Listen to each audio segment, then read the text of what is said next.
I've been noticing so many comments about how Donald Trump is the worst thing to happen to American politics, and this is the end of all things because he's a serious candidate. I started writing a comment on one of these posts, and it turned into an essay. So I'm just going to read it to you. I don't have time to actually memorize it, and I don't have a teleprompter, and I'm in my pajamas. Deal with it. The thing no one seems to understand, because everyone has been totally lulled into apathy and consumer bliss fulfillment dreams, is this.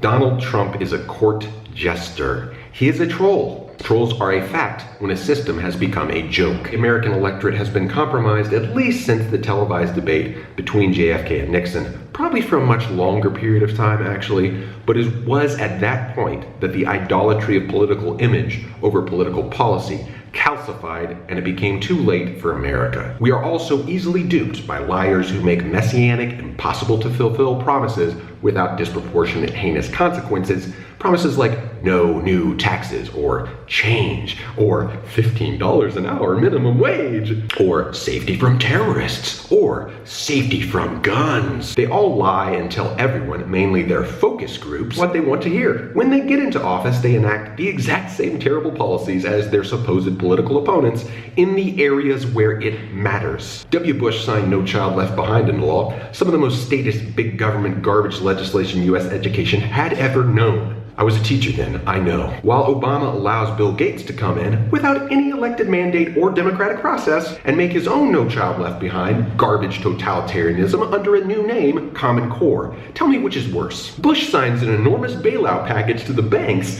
and economy after the recession. A big government Keynesian move if ever there was one.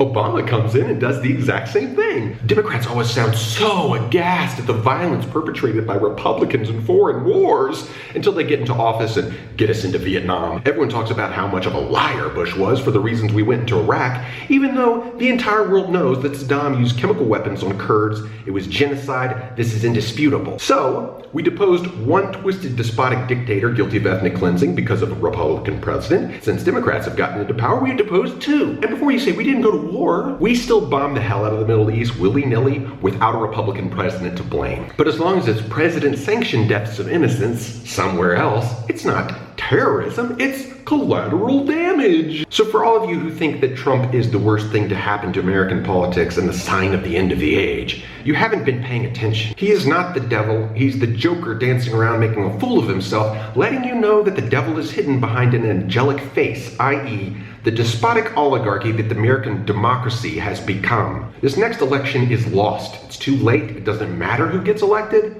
They're all terrible. They're all products of a self-indulgent, consumer-worshipping cult of personality that is obsessed with pretense over substance. You need to start campaigning for a better campaign. You need to start looking for candidates that would never be vetted by the current political elites in our democracy-forsaken nation. We will not remove their stranglehold overnight or even by the next to next election, but we need to start doing something now if we're going to survive as a nation and have any useful and sustainable role on the world stage. So quit blaming Trump. You sound like petulant children. It's 2015. You shouldn't be so dumb.